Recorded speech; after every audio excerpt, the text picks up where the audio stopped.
Hi, I'm Dr. Joe DeMarco, chiropractor and owner of OcraMed Health. On today's video, we're going to go over how to perform a single arm dumbbell row.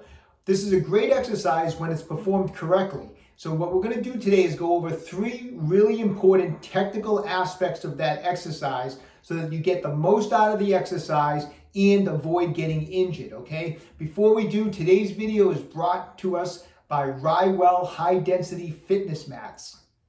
So our video today is sponsored by Rywell High Density Fitness Mats. Excellent quality mats. We're actually going to be using the Rywell fitness mat underneath our bench today when we demonstrate the one-arm dumbbell rows.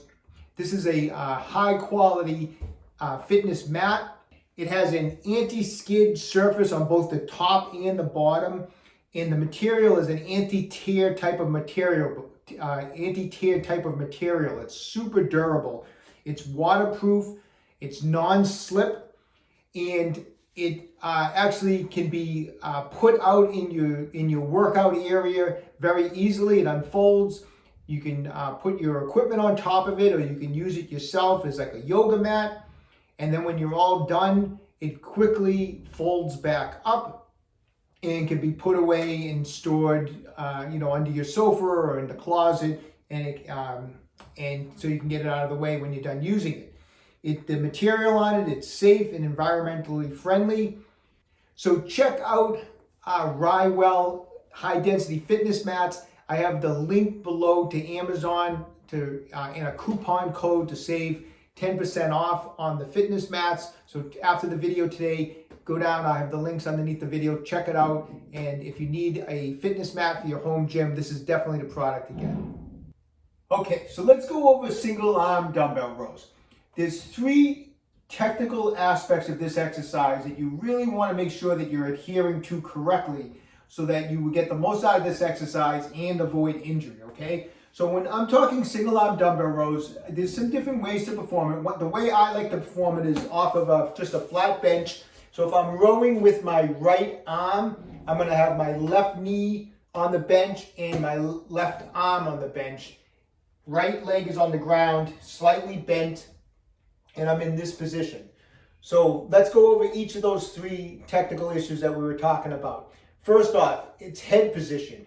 The head should be in a neutral position. You don't want the head way up like this, where your neck is in extension, and you certainly don't want your head way down. You want to have a neutral position. So I just generally look at the bench in front of me so that my head is neutral in this position like that.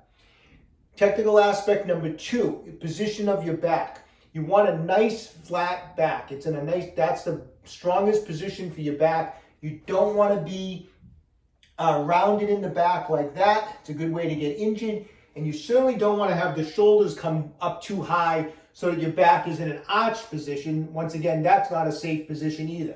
So I think of having my position so that the back is in a nice flat position. To do so, sometimes I just think of sticking the buttocks towards the back of the back wall and flatten that back out. When the arm is down like this, the back is flat. So it's just like that. And then the third aspect of this exercise is actually on the pull itself, on the row itself. You want to use a light enough weight so that you can come up in a nice, strong, slow repetition where the dumbbell is brought back towards the hip here.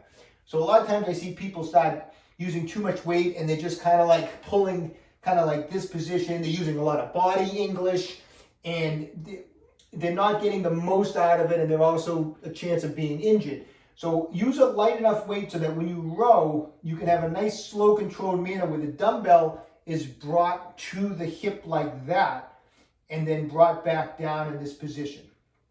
So let's perform a few reps.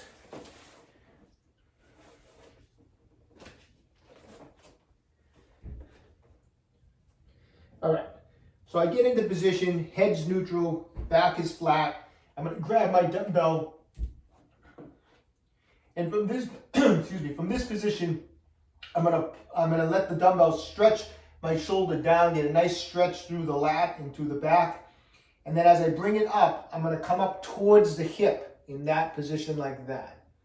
So once again, I don't want to come up like that. I'm going to bring it towards my hip. and then come back down.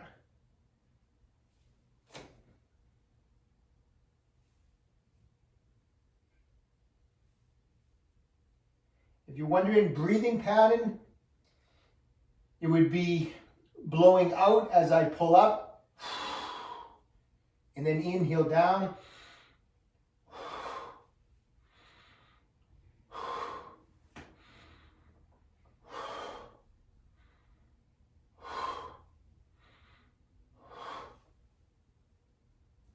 Just like that. Great exercise, and it's a safe exercise as long as it's performed correctly. Probably the biggest mistake people make on it is they just, like all exercises, they use too much weight. So knock the weight down, perform it in a nice, slow, controlled manner.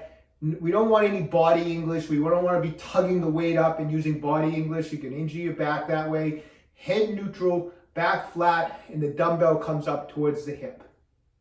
I like to use single arm dumbbell rows in my back workouts in various types of rep schemes. Sometimes I will go and perform 3 to 5 sets, and we're talking each arm, of course, 3 to 5 sets where I will focus in on the kind of 8 to 10 rep range.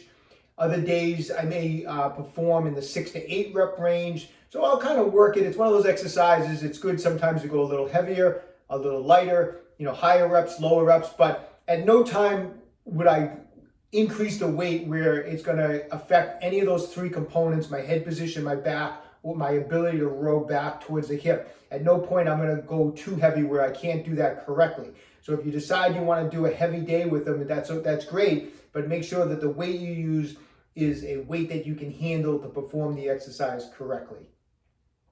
Okay, I hope you enjoyed today's video. If you did, appreciate a thumbs up. Also, if you haven't done so already, take a second, subscribe to my channel, hit that little bell notification that lets you know every time we upload a new video, okay? Hey, if you haven't done so already, pick up a copy of my new book. It's called A Fitness Carol. It's available on Amazon. You can go to afitnesscarol.com. Also visit my website, www.OcraMedHealth.com. We have a full line of faster release products and exercise equipment. So when you have a moment, check that out. Any questions about exercises or injuries, just leave a comment in the comment section down below. I do the best I can to get back to everybody. And don't forget, OcraMed Health is here to keep you fit forever.